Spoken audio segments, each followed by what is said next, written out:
खबरें हैं जो बिगाड़ती हैं शेयरों की चाल, खबरें ही करती हैं आपको मालामाल। खबरों के चलते कहाँ देखने को मिल रहा है एक्शन, क्या होना चाहिए आपका रिएक्शन, ये बताएंगे प्रदीप जी। खबर बताएंगे हम और निर्णय लेंगे आप, खरीदे बेचे या फिर बने रहें। तो एक एक करके तमाम शेयरों पे को लेकर के आते हैं और जिस तरीके से खतरनाक अंदाज में आज प्रदीप जी चश्मा लगा करके आए हैं, तो मुझे लगता है लेंसकार्ट से बढ़िया कंपनी डिस्कशन के लिए, इस कार्यक्रम के लिए, इस सेगमेंट के लिए हो नहीं सकती। लेके आ जाइए खबर स्क्रीन पर, क्या कुछ है यहाँ पर।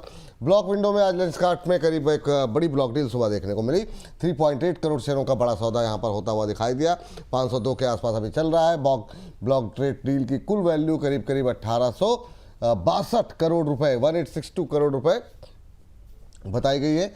490 रुपये के भाव पर ये डील हुई है। लेंसकार्ट की कुल इक्विटी का लगभग 2.2% हिस्सा जो है वो इस ब्लॉक डील के जरिए हाथ बदले हैं शेयरों ने। आपको बता दें कि अबू धाबी इन्वेस्टमेंट अथॉरिटी की इकाई ने अपना स्टेक जो है वो बेचा है, ऐसा मीडिया रिपोर्ट्स कह रही हैं। सर 502 पे कैसा लग रहा है आपको?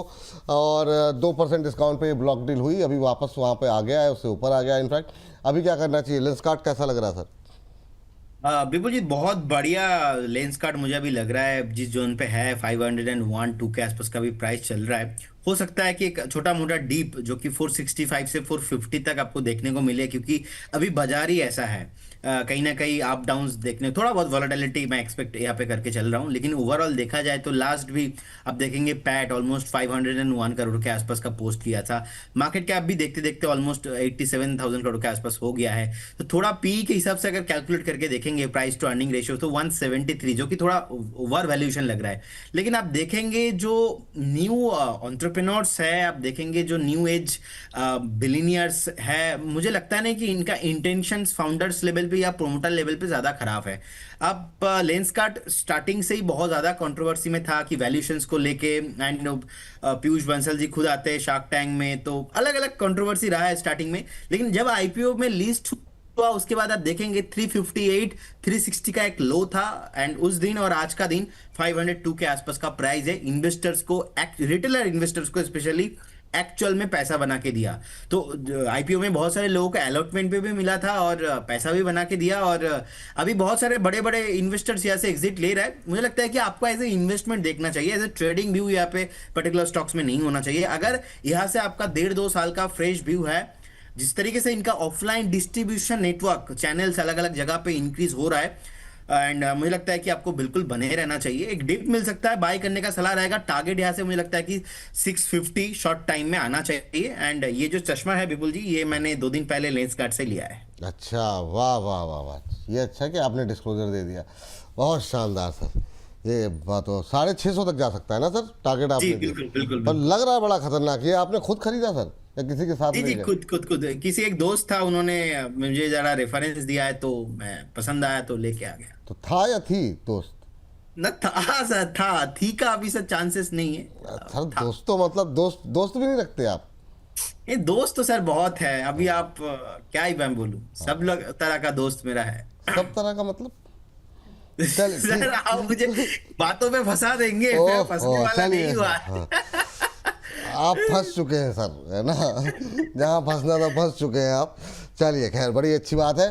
भक्ति वेदांता के नाम से इन्होंने अपनी आईडी बनाई हुई सर। एक जो बताया था आपको कि धनराशि भेजी है इन्होंने, बेलराइस को लेकर के सवाल था इनका। 100 शेयर है 211-212 के बीच में। और अब जो है टारगेट जानना चाह रहे हैं कि क्या रखना चाहिए बेलराइस पे, अभी क्या करना चाहिए। इस पर काफ़ी ज़्यादा हम लोग पहले, हम लोग के डिस्कशन में काफ़ी बातचीत होती थी। आज 2.5% नीचे है, 2.25%, 2.5%, 221 का भाव देखने को मिल रहा है। भाई साहब ने लिया हुआ है 211 पे, तो अभी भी इनके 10 रुपये बन रहे हैं। पर अब ये बड़ी बात जानना चाह रहे हैं कि टारगेट रखे क्या यहाँ पर। मुझे नैन्सी जी का याद आ रहा है। एक जमाने में उनका बहुत कमेंट आते थे, 160 में क्या करे, 150 में क्या करे। हम लोग डेली हम्म, डिस्कशन करते थे। 190 पे आपको ऑन द वे, 200 एंड उसके ऊपर आपको बहुत जल्दी आते हुए दिखाई देंगे। देखिए, आईपीओ जब आया था उसके बाद से लगातार हायर हाई फॉर्मेशंस है। एंड कुछ प्रॉब्लम मुझे नहीं दिखता है यहाँ से। आपको बिल्कुल बने रहना चाहिए। रिसेंटली हम लोगों ने यहाँ पे कॉल भी इनिशिएट किया है। मुझे लगता है कि स्टॉप लॉस को थोड़ा लंबा रखिए आप। आप यहाँ पे 194 के आसपास का एक स्टॉप लॉस अगर आप मेंटेन करके चलते हो तो इजीली आपको अगेन 245 उसके बाद तो 280 तक मूव आपको आते हुए दिखाई देंगे। और जब तक अपना ट्रेंड लाइन ब्रेक नहीं कर रहा है, एक अप ट्रेंड में है, आपको ट्रेलिंग स्टॉप लॉस के साथ स्ट्रिक्टली बने रहना चाहिए। वो ट्रेलिंग स्टॉप लॉस अभी 194 के आसपास होना चाहिए। सो बिल्कुल बने रहिए, होल्ड कीजिए। अगर व्यू एकदम शॉर्ट टर्म है कि नहीं कल क्या होगा परसों क्या होगा, तो फिर अभी आपको 10 रुपीज मिल रहा है तो you should book your profit. बाकी अगर थोड़ा आप और 2-3 महीना वेट करके जाएंगे तो मुझे लगता है कि 260 के ऊपर आपको प्राइस मिलेगा। तो चलिए उम्मीद करते हैं कि आपको उत्तर मिल गया होगा सर। कोबीर जी के नाम से आईडी बनाई हुई है, एक दर्शक कह रहे हैं 4-5 दिन से आपके नज़र में आने की कोशिश कर रहा हूं, प्लीज़ एक बार नज़र डाल लीजिए। नज़रों में आप लोग आ जाते हैं सर, कई बार सवाल डिस्कशन का टाइम नहीं रहता है। कल डिस्कस कर लेंगे। आईओसी बीपीसीएल एचपीसीएल में अभी खरीदारी बनता है क्या, बनता है तो किस में अच्छा रहेगा, अभी डिस्कस कर लेंगे सर अगर टाइम मिलेगा तो। लेकिन उससे पहले जरा अगली कंपनी लेकर के आ जाते हैं फटाफट। स्क्रीन पे अगली खबर लेकर के आ जाइए, और ये है इटर्नल। इटर्नल पे आंध्र प्रदेश से डिप्टी कमिश्नर से इनको जीएसटी डिमांड का ऑर्डर मिला है। तो निगेटिव खबर है, 6.5 करोड़ के जीएसटी को लेकर के जो है डिमांड रखी गई है। 2.5 करोड़ ब्याज और 64.87 लाख रुपए का जुर्माना यहाँ पर लगाया गया है। ये अप्रैल 2023 से मार्च 2024 की अवधि से जुड़ी हुई है ये जीएसटी डिमांड। तो अब इस मामले में खैर इस पर बहुत बड़ा रिएक्शन तो देखने को सामान्य तौर पर नहीं मिलता है। इस मामले में कंपनियां अपील करती हैं, जैसा आगे भी गई तो वो फिर देखते हैं वो आगे चल करके फाइनल ऑर्डर क्या निकल करके आता है। सर इटर्नल करंट लेवल पे 237-240 के बीच में कैसा लग रहा है आपको, क्या करें? ओवरऑल बिजनेस मॉडल अच्छा लगता है, और ये जो थोड़ा पार्ट आ गया जीएसटी का वाला मैटर, ये that is a part of the compliance. अब होता है ऐसे बड़े बड़े कंपनी में छोटा मोटा प्रॉब्लम हो जाता है। ये कोई स्कैम नहीं है, ये ऐसा कोई क्राइम नहीं है। इतने बड़े लेवल पे ऑर्गेनाइजेशन को रन करना कहीं ना कहीं छोटा मोटा गलतियां होता रहता है। ये हर हर कोई बड़ा बनता है, ऐसे ही बड़ा बनता है। ऐसा प्रॉब्लम थोड़ा बहुत गलती से हो जाता है, कोई प्रॉब्लम नहीं है। मैं इसका ज्यादा रिएक्शन नेगेटिव नहीं देना चाहता, एंड मुझे लगता है कि मार्केट में भी नहीं दिया। देखिए अभी नॉर्मल 1% नीचे है, तो अभी 237 के लेवल पे है। मुझे लगता है कि बिल्कुल एक वैल्यू जोन के आसपास है, आपको बाय करके चलना चाहिए। एंड लास्ट टाइम भी 215-20 के आसपास जब आया था मैंने बाय कॉल दिया था। एंड मुझे लगता है कि अगेन स्टॉक आपको 290 उसके बाद आपको 330 एंड अबव भी प्राइस आते हुए दिखाई देंगे। लेकिन वो बुल मार्केट सीन में होगा। अभी जो गिग इकोनॉमी को लेके कहीं ना कहीं एक कंसर्न था, और इकोनॉमिकल अगर आप सिचुएशन देखेंगे कहीं ना कहीं जोमेटो लोगों का भी नीड है। सो जैसे कि रोटी कपड़ा मकान नीड हो चुका है, वैसे ही आप जितने भी हम जैसे बैचलर्स को देखेंगे, हम कल को जाएंगे मुंबई दिल्ली बेंगलोर अलग अलग सिटी पे विजिट करते, तो खाना पकाने वाला सर कोई है नहीं, तो जोमेटो स्विगी भरोसा है। लेकिन बिजनेस मॉडल पे देखा जाए तो चला है, उसके बाद प्रॉफिट बुकिंग पे चल रहा है। अभी एक डबल बॉटम चार्ट में मुझे लगता है कि बनाया था 215-20 के आसपास। एंड आप थोड़ा वैल्यूएशंस को लेके अभी मुझे लगता है कि सही है, ऐसा कोई प्रॉब्लम नहीं। बीच में थोड़ा महंगा हो गया था, लेकिन इससे ज्यादा नीचे मैं ज्यादा नहीं देख पा रहा हूँ। कहीं ना कहीं मुझे लगता है कि ये लॉन्ग टर्म स्टोरी है आपको। और मेरा तो सर व्यू ऐसा भी है, अगर वॉरेन बफेट साहब ने कोका कोला में पैसा बनाया, why not in India Zomato. So ये थोड़ा बोल्ड स्टेटमेंट हो जाता है, लेकिन क्या करे व्यू ही ऐसा है। तो नेक्स्ट 3 साल का 4 साल का एक व्यू रहेगा, मुझे लगता है कि आपको बने रहना चाहिए। और ऐसा नहीं कि अभी हम 300 के ऊपर बात कर रहे, प्राइस चल रहा है 237। जोमेटो स्विगी आप देखिए, आप कहीं पे भी जाके प्रॉब्लम में फंसी, आप जोमेटो ही करना पड़ेगा आपको। जहां पे नीड हो जाता है ना, वहां पे आपको आज नहीं तो कल एक घूम फिर के स्टॉक आपको ऊपर आते हुए दिखाई देंगे। सो कभी कभी ऐसा थोड़ा जीएसटी वाला मैटर आ जाता है सामने, लेकिन इससे ज्यादा कोई प्रॉब्लम नहीं होने वाला। वैल्यूएशन आपको अच्छी लग रही है, अगर हम इसको थंब पे लें तो 230 का मान लीजिए कि आप कह रहे हैं कि करंट लेवल के आसपास आप खरीद सकते हैं।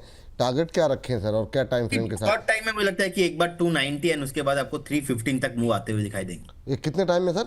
इसको तो थोड़ा सा एटलीस्ट आपको 6-8 महीने का टाइम देना पड़ेगा इसमें। 6 महीने में अभी 315। मार्केट नहीं, अभी मार्केट नहीं चल रहा है तो कुछ 1-1.5 महीना हो सकता है कि नहीं चलेगा, लेकिन है। जैसे ही मार्केट ऐसे घूमेगा स्टॉक भागता हुआ नजर आएगा। हाँ ठीक है सर, थोड़ा सा डिटेल में डिस्कस कर लिया क्योंकि काफ़ी क्वेरीज थी बीच में, काफ़ी ज़्यादा लोगों की, तो लोगों को एक फुल फ्लेज आइडिया मिल जाए क्या करना है। चलिए, तो इटर्नल पे जो है 6-8 महीने के नज़रिए के हिसाब से करंट लेवल पे खरीदारी की जा सकती है। 315 तक के अभी टारगेट दिख दिए जा रहे हैं। चलिए आगे बढ़ते हैं, और सर एक और शेयर, चलिए ठीक है उसको आगे डिस्कस कर लेंगे। अगली कंपनी लेकर के आ जाइए। थोड़ा सा बैंकों को लेकर के कुछ एक खबर आई थी। कैनरा बैंक और बैंक ऑफ बड़ौदा, इन दोनों ने सर अपने MCLR में बढ़ोतरी शुरू कर दी है। तो बढ़ोतरी का ऐलान कर दिया है। कैनरा बैंक ने 6 महीने तक के MCLR में 0.05% की बढ़ोतरी की है। हालांकि बहुत ही मामूली है, लेकिन ये एक तरीके का इंडिकेशन है। अब आगे चल करके ब्याज दरें बढ़ती हुई दिखाई देंगी। ब्याज दरों में कटौती की जो अगर सपना है आपका तो वो अभी के लिए थोड़ा सा भूल जाइए। Home loan, auto loan, floating rate वाले कर्जों पे ब्याज दरों पर इसका असर देखने को मिलेगा। अब आपकी ब्याज दरें यहाँ से सस्ती नहीं होंगी, महंगी होते ही दिखाई दे सकती हैं। दोनों बैंकों के एमसीआर की बढ़ी हुई दरें शुक्रवार से लागू होंगी। Sir, Canara bank, bank of Baroda, इन दो को लेकर के ये जो बदलाव हुआ है अभी, हालांकि आज प्रेशर है, आप कैसे देख रहे हैं जी? कैनरा बैंक विपुल जी 131 के लेवल पे अभी प्राइस चल रहा है। मुझे लगता है कि बने रहना चाहिए, इससे ज्यादा कोई प्रॉब्लम नहीं लग रहा है। एक बार एक करेक्शन, जैसे कि मैंने अभी थोड़ा टाइम पहले भी आपको बताया कि 118 120 तक मुझे दिखता है करेक्शंस छोटा मोटा, लेकिन फिर से आपको भागते हुए नजर आएंगे, कोई प्रॉब्लम नहीं, बने रहिए। 146, उसके बाद 158 का टारगेट रहेगा। बैंक ऑफ बड़ौदा अभी 265 के प्राइस में है, टाइम करेक्शंस के अंदर फंसा हुआ है, कंसोलिडेशन रेंज है। आपको रिसेंटली 278 के ऊपर आते हुए नहीं दिखाई देंगे, और 251 इसके नीचे आपको नहीं मिलेगा। सो कहीं ना कहीं रेंज के अंदर फंसा हुआ है। जब तक रेंज ब्रेकआउट या तो ब्रेकडाउन नहीं होता है नेक्स्ट, यहाँ पे ज्यादा मोमेंटम पॉसिबल नहीं है, तो बेटर होगा आप बने रहिए, लेकिन फ्रेश बाय करने का सलाह अभी नहीं रहेगा। अगर रहना है तो अभी मैं, जैसे कि मेरा प्रेफरेंस, जैसे कि मैं ऑलवेज अभी बोल रहा हूँ कि स्टेट बैंक ऑफ इंडिया मुझे अच्छा लग रहा है। इसी अगर पब्लिक सेक्टर बैंक पे आपको लेना है तो वैल्यूएशन कंफर्टेबल है, आप स्टेट बैंक ऑफ इंडिया के साथ जाइए। ठीक, इस पे बातचीत दो और बैंक हैं उसको भी लेकर के आते हैं, लेकिन उससे पहले जो मेरा सवाल था सर, वो था जियो फाइनेंस को लेकर के। ये सर कब, मतलब जब आया था इसका आईपीओ तो मल्टी बैगर होगा और बहुत सारी बातें निकल के आई थी, चला नहीं सर ये, मतलब और अभी भी लगातार लोगों के सवाल रहते हैं। अभी जो बीते एक महीने में 5% का करेक्शन देखने को मिला और 225 228 के भाव पे अगर इसको आज अगर खरीदें तो आप क्या टारगेट देख रहे हैं, या अभी खरीदें भी कि ना खरीदें? अगले 2-4 महीने के लिए अगर रखें तो क्या व्यू रहेगा, या और लंबा रखना पड़ेगा इसे? देखिए, जियो फाइनेंस अभी एक इन्वेस्टमेंट के अभी भी अलग अलग जगह से इन्वेस्टमेंट लेके अभी स्टॉक, अगर आप देखेंगे ओवरऑल बिजनेस जो है एक्सपेंशन मोड पे है। सो ये बिजनेस बहुत बढ़िया है। आप देखेंगे जियो फाइनेंस का जो मोबाइल ऐप है, यहाँ पे इन लोगों ने बॉन्ड्स, एफडी, यहाँ पे इन लोगों ने जो गवर्नमेंट बॉन्ड्स है, प्राइवेट बॉन्ड्स है, म्यूचुअल फंड्स है, ये सारा कुछ लिस्ट किया है। मैं रिसेंटली एक्सप्लोर कर रहा था थोड़ा बहुत। उसके बाद अलग अलग इनका आईए का लाइसेंस आ गया है इनके पास। अभी इनके साथ ब्लैक रॉक का जो डील हुआ था, उसके बाद देखिए इनका एमएफ में बिजनेस अभी बढ़िया एयूएम ग्रो हो रहा है सालों साल। अब मैं टेक्निकल लेवल पे आ जाता हूँ। मुझे लगता है कि चार्ट में आप देखेंगे एक डबल बॉटम हम जनरली देखते, लेकिन अभी एक ट्रिपल बॉटम बनने जा रहा है, बना नहीं है तो बनने जा रहा है। ये बन पाएगा तब जब ये 211 215 के आसपास अगर आता है, तब उस टाइम पे मैं सिंपल सा 190 का एक स्टॉप लॉस मेंटेन करना पसंद करूंगा। 190 will be my stop loss. 215 से 210 या तो 210 से 220 ओवरऑल इस लेवल पे, और 8-9 रुपीस के बाद आप स्टैगर मैनर पे बाई करने का सलाह रहेगा। 190 का एक स्टॉप लॉस इजीली आपको अगेन घूम फिर के स्टॉक, थोड़ा टाइम चाहिए होगा, कुछ क्वार्टर का रिजल्ट और मैनेजमेंट का गाइडेंस। उसके बाद जैसे ही मार्केट थोड़ा मैच्योर यहाँ से होता है, आपको 280 उसके बाद 315-20 का मूव आपको आते हुए दिखाई देंगे। एग्जैक्टली सिमिलर पैटर्न अपना जोमेटो की तरह है, इटरनल की तरह है। आप देखेंगे कोई भी जिसको चार्ट पढ़ना आता है, आप जाइए देखिए जोमेटो एंड जियो फाइनेंस का चार्ट आप कंपेयर कीजिए, सिमिलर चार्ट पैटर्न आपको दिखाई देंगे। बाइंग जोन रहेगा मेरा 215 220 के लेवल जी। हाँ, अभी नहीं खरीदे, 215-20 पे खरीदे, यहाँ से 8-10 रुपये नीचे जा खरीदने की सलाह है। चलिए, जो बात हम कर रहे थे दो बैंक को लेकर के, जरा लेकर के आते हैं। ख़ासतौर से अभी जो अपडेट निकल करके आई है पीएनबी और सेंट्रल बैंक ऑफ इंडिया को, यहाँ पर भी इन्होंने, पीएनबी ने एफसीएनआर डिपॉजिट ब्याज दरों में संशोधन किया है। नई दरों के तहत ग्राहकों को अधिकतम 6.10% सालाना ब्याज मिलेगा। सेंट्रल बैंक ऑफ इंडिया ने जो है डिपॉजिट स्कीम की ब्याज दरों में बदलाव किया है। 3 से 5 वर्ष वाली एफसीएनआरएस जमा योजनाओं पर अधिकतम ब्याज दरों, तो ये कुछ ही जो है सर परिवर्तन हुए हैं यहाँ पर। अभी पीएनबी और सेंट्रल बैंक ऑफ इंडिया दोनों ही ऐसे शेयर हैं पीएसयूज के जिस पे काफ़ी लोग सवाल पूछते रहते हैं। आप कैसे देख रहे हैं सर इसे? मुझे लगता है कि देखिए, हर कोई पीएसयू बैंक पे तो मैं हाँ नहीं बोलने वाला, या आपको एडवाइस मैं नहीं करूंगा। अगर आपके पोर्टफोलियो में है, लंबा व्यू है तो रखिए, अदरवाइज एक बार पीएनबी से आप एग्जिट हो जाइए। स्ट्रक्चर ज़्यादा वीक ही लग रहा है, कमज़ोर लग रहा है यहाँ से। और सेंट्रल बैंक ऑफ इंडिया देखिए लगातार एक सेलिंग प्रेशर 48-50 से चल रहा है, और अभी 30 का प्राइस है। नीचे सपोर्ट मैं ढूंढ नहीं पा रहा हूँ। मैं 2-3 आप जब अपने नाम बताया उसके बाद से मैं सेंट्रल बैंक ऑफ इंडिया का ही सपोर्ट ढूंढ नहीं पा रहा हूँ, टू बी वेरी ऑनेस्ट। 22 पे तो एक लग रहा है सपोर्ट है, लेकिन कहीं ना कहीं ये भी मुझे लगता है कि आपका कहीं ना कहीं मतलब नहीं बनेगा यहाँ पे कोई बाइंग या तो एवरेजिंग का। तो दोनों बैंक को ही एक बार आपको इग्नोर करके चलना चाहिए जी। चलिए, इस बीच जो है उमेश जी लिख रहे हैं प्रदीप जी की सेहत भी अच्छा हो गया है, वेट गेन किया होगा डेफिनेटली। पूछिएगा विपुल जी शेयर्स का क्या है, वो तो आप डिस्कस कर ही लेते हो। थैंक यू सर, इतना भरोसा कि मतलब जो है हो जाएगा, ये बड़ी बात है। चलिए आगे बढ़ते हैं और अगली कंपनी पे जरा एक और बैंक ले जाते हैं, आरबीएल बैंक।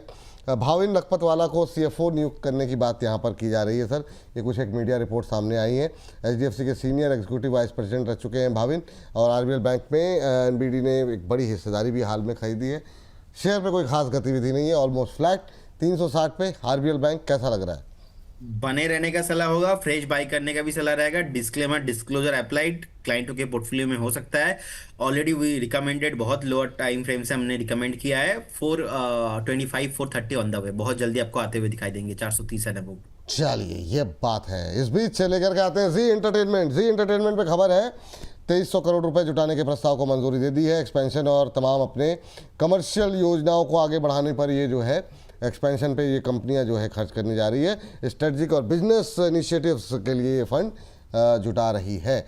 आज अच्छी मजबूती भी है, वर्ल्ड कप का भी असर है, कम रकम जुटाने का भी खबर है। तो क्या कुछ राय रहेगी सर आपकी जील को लेकर के, एक बार फिर से सर? विपुल जी देखिए, ऑलरेडी मुझे लगता है कि स्टॉक अच्छा खासा चला है। रिसेंटली हम लोगों ने देखा है 88 90 से जिस तरीके से एक तरफा 116 15 के आसपास का टॉप बनाने के बाद जो प्रॉफिट बुकिंग आया है, तो फिर से मैं यहाँ पे पार्टिसिपेट करने का सलाह नहीं दे पा रहा हूँ because of the characters. Past में भी हमने देखा है कि पर्टिकुलर स्टॉक्स मूव तो आता है, लेकिन कहीं ना कहीं 2-4 दिन एक हफ्ते में वो मूव गायब हो जाता है, सस्टेन हो नहीं पाता। तो इस बार भी देखिए सस्टेन हो नहीं पा रहा है। अब आज का जो थोड़ा बहुत मूव है, मुझे लगता है कि अभी लास्ट कुछ मिनट पे यहाँ पे एक मूव देखने को मिल रहा है, लेकिन मैं फिर भी यहाँ से एक बार फ्रेश बाय करने में मैं कॉन्फिडेंट नहीं फील कर रहा हूँ। सो मैं बोलूँगा अगर आपके पास है, you should exit your positions, एक बार आप एग्जिट हो जाइए।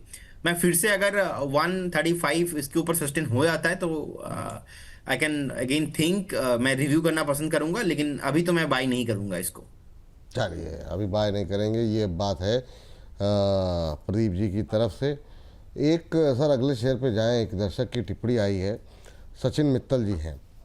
मित्तल साहब ने एक यस बैंक के 4 लाख शेयर लिए हुए हैं और 24 रुपये की इनकी खरीद है।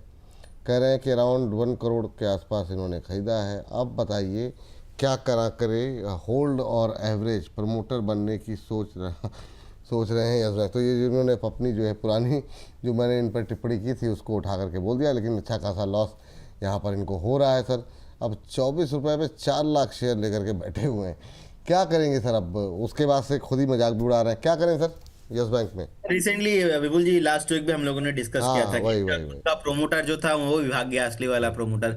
एंड यहाँ पे मेरा व्यू यही है, देखिए टेक्निकली मैं आपको बोलूंगा, जिस दिन ये स्टॉक 26 27 एंड अबव क्लोजिंग देके एक हफ्ता सस्टेन कर पाएगा उस दिन मैं बाय करूंगा, अदरवाइज मैं बाय नहीं करूंगा।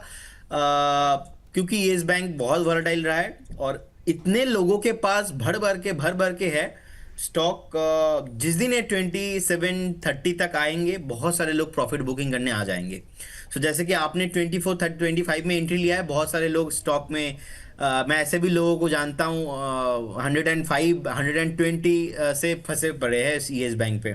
सो ये हमने आंखों के सामने ही देखा है, आ गया था 9-10 रुपीज के आसपास, वैसे थोड़ा बहुत रिकवर करके अभी 22 और 23 के आसपास चल रहा है। मेरा आइडियोलॉजी टोटली डिफरेंट है यहाँ पे। मुझे लगता है कि जितने भी यहाँ से थोड़ा बहुत, और लास्ट 2 साल में उठा के देख लीजिए येस बैंक पे कितना ज्यादा न्यूज आया है, एक बार भी स्टॉक ने सस्टेन किया गया 26 के ऊपर, 2 बार 3 बार थोड़ा बहुत बीच बीच में आया था मूव, सस्टेन हो नहीं पाया। तो ये कैरेक्टर दिखाता है, अपने आप में एक पर्टिकुलर बिहेवियर दिखाता है। Investing is not about that पैसा मैंने डाल दिया and everything is investing is a behaviour.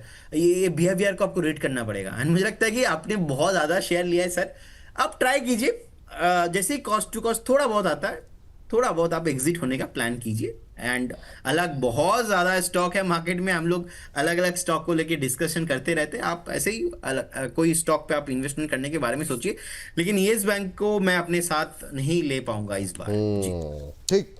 इस बीच हमारे एक दर्शक लिख रहे हैं हवे तो पोछाणो, बंद करी देवू ऐवू लागे छे, मतलब कि अब मैं सवाल पूछना बंद कर दूंगा ऐसा लग रहा है। ऐसा मत कीजिए, बने रहिए सर। मतलब क्या ही किया जाए, मतलब ये तो किसी के सारे सवाल तो हो नहीं पाएंगे, पर ठीक है, हम और आप बैठ करके कभी ना कभी रास्ता निकाल लेंगे, कोई ना कोई तरीका और। लेकिन बने रहिए, पूछते रहिए, कार्यक्रम देखते रहिए सर, सवाल का क्या है, आते जाते रहते हैं। चलिए आगे बढ़ते हैं और अगली टिप्पणी ज़रा स्क्रीन पर लेकर के आइए ज़रा फटाफट। अगला सवाल जो है वो है पावर ग्रिड को लेकर के। पावर ग्रिड सर, NTAMC और RTAMC के को लेकर के यहाँ पे डेवलपमेंट को लेकर के जो कुछ डेवलपमेंट हुआ है, बोर्ड ने 485 करोड़ रुपए में अपग्रेड करने को लेकर के यहाँ पे मंजूरी दी गई है बोर्ड की तरफ से। आपको बता दें कि JBIC से 8,000 जापानी येन का अनसिक्योर्ड टर्म लोन लेने की भी मंजूरी यहाँ पर मिल गई है। शेयर फ्लैट ट्रेड करता हुआ कल यहाँ पे थोड़ी सी रिकवरी थी सर, कैसे देख रहे हैं पावर ग्रिड को?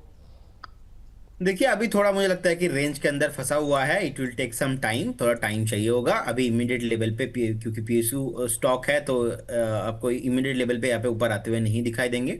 एक बार तो मैं फिर से 265 260 के लेवल पे देख पा रहा हूँ। अगर वो जोन कंप्लीट होता है तो फिर से बाई करने के लिए इंटरेस्टेड हूँ। ज़्यादातर मैं कभी भी पावर ग्रिड जैसे स्टॉक्स को एज ए कॉल में देता नहीं, थोड़ा स्लो चलता है, लेकिन एज ए इन्वेस्टमेंट बहुत बढ़िया है।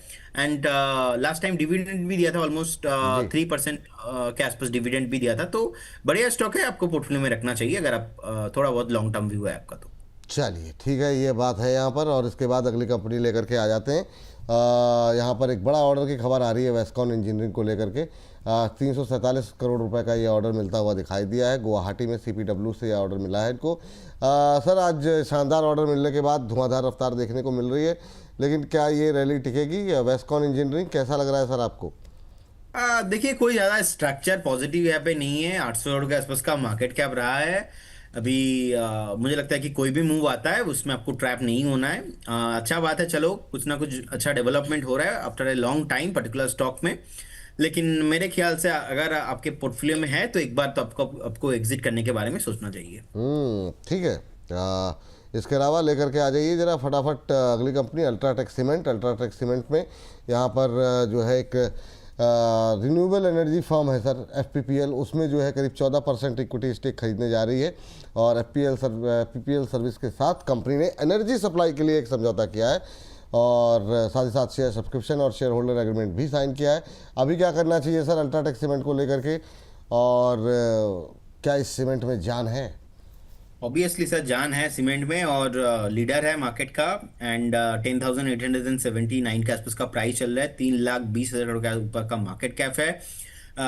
शॉर्ट टाइम में अच्छा प्राइस करेक्शन हो चुका है। आप देखेंगे ऑलमोस्ट 13,000 से नीचे आते आते 10,800 तो आ ही गया, एक वैल्यू जोन के आसपास आ गया है। मुझे लगता है कि 10,150 के आसपास का एक स्टॉप लॉस होना चाहिए।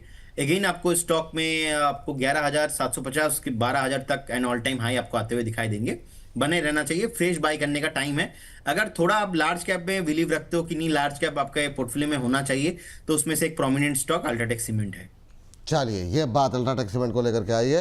इस बीच हमारे दर्शक लिख रहे हैं, वाह विपुल जी वाह, हमारी टिप्पणी तो सन भेंदे तमें बिल्कुल समझ गए सर। आपकी टिप्पणी कैसे नहीं समझेंगे, आप गुजराती में लिखेंगे तो हम समझ नहीं पाएंगे, कोई बात नहीं। चलिए चलिए आगे बढ़िए ज़रा फटाफट अगली कंपनी लेकर के आते हैं और देखते हैं यहाँ पर क्या कुछ। डेक्कन गोल्ड माइन लिमिटेड, इस पर क्या ही डिस्कस किया जाए। स्पेन में लोग्रोजन टंगस्टन प्रोजेक्ट के लिए शेयर होल्डर एग्रीमेंट किया है, 2% के आसपास की गिरावट है। कुछ टिप्पणी करेंगे सर इस पर? डेक्कन गोल्ड माइंस कोई खास गतिविधि है नहीं, 153 154 के आसपास। एक सेकेंड विपुल जी, अगर मिल जाए तो ठीक सर। जी। EEEAA। हम्म। मैं इसका मार्केट कैप एक्चुअली चेक करना चाहता हूँ प्रीतम सर। मैं तो निकल दिया। ओके, सो एक्चुअली नाम ही पहली बार सुन रहा हूँ। सो मुझे लगता है कि एक बार इग्नोर करना मैं पसंद करूंगा, और क्योंकि मैं ट्रैक नहीं करता, ओनली फॉर टेक्निकल लेवल पे एक स्टॉप लॉस देना चाहूंगा 141 पे मैं एक स्टॉप लॉस मेंटेन करना चाहूंगा। ये मैं टेक्निकल के आधार पे कर रहा हूँ। ये स्टॉक हमारे कवरेज में ऐसे भी नहीं है। ठीक। अच्छा सर ये गए क्या? आ गए, चलिए बड़ा लुक्का छिपी खेल रहे हैं। सर जाते जाते ज़रा तेजस पे बताइए कि क्या नई खरीदारी के लिए कोई दांव लगाना चाहिए तेजस पे 565 पे, या फिर कोई भी एक रिकमेंडेशन कोई रहेगी अभी जो आपको लग रहा हो कि आज खरीदना चाहिए बाजार की वोलेटिलिटी में? विपुल जी, तेजस तो मुझे लगता है कि यहाँ से बिल्कुल आपको रखना चाहिए आपके पोर्टफोलियो में, ज़्यादा कोई प्रॉब्लम नहीं दिखता मुझे। और अगर आपके पोर्टफोलियो में है, आप बने रहिए, फ्रेश बाय भी आप करके जा सकते हैं। एक जो बाई कॉल रहेगा वो है टोरेंट फार्मा में। टोरेंट फार्मा का चार्ट बहुत ही बढ़िया अट्रैक्टिव लग रहा है, फंडामेंटली बहुत बढ़िया कंपनी है, 4575 के आसपास का भी प्राइस चल रहा है। मुझे लगता है कि करेंट जोन से आपको एक बार 4750, उसके बाद 5000 एंड अबव टारगेट बहुत जल्दी। करेंट जोन से 10% का अपसाइड शॉर्ट टाइम में आपको आते हुए दिखाई देंगे। अगर स्टॉप लॉस मेंटेन करना है वो 4350 के आसपास का मैं एक स्टॉप लॉस मेंटेन करना पसंद करूंगा, एंड 5000 एंड अबव मुझे लगता है कि टारगेट यहाँ पे देखने को मिलेगा। सो बहुत ही फंडामेंटली स्ट्रॉन्ग काउंटर है, टेक्निकली भी बढ़िया, नियर टू ब्रेकआउट जोन पे ही है। सो 5000 एंड अबव नेक्स्ट आने वाला मैक्सिमम एक महीने में आपको आते हुए दिखाई देंगे। एक महीने में 5000 होगा टोरेंट फार्मा, ये लिख सकते हैं सर? जी पॉसिबल है, हाईली पॉसिबल। चलिए, एक महीने में टोरेंट फार्मा होगा 5000, स्टॉप लॉस लगाइए 4350, हालांकि फर्स्ट टारगेट है 4750। अभी 3% की तेजी यहाँ पर देखने को मिल रही है।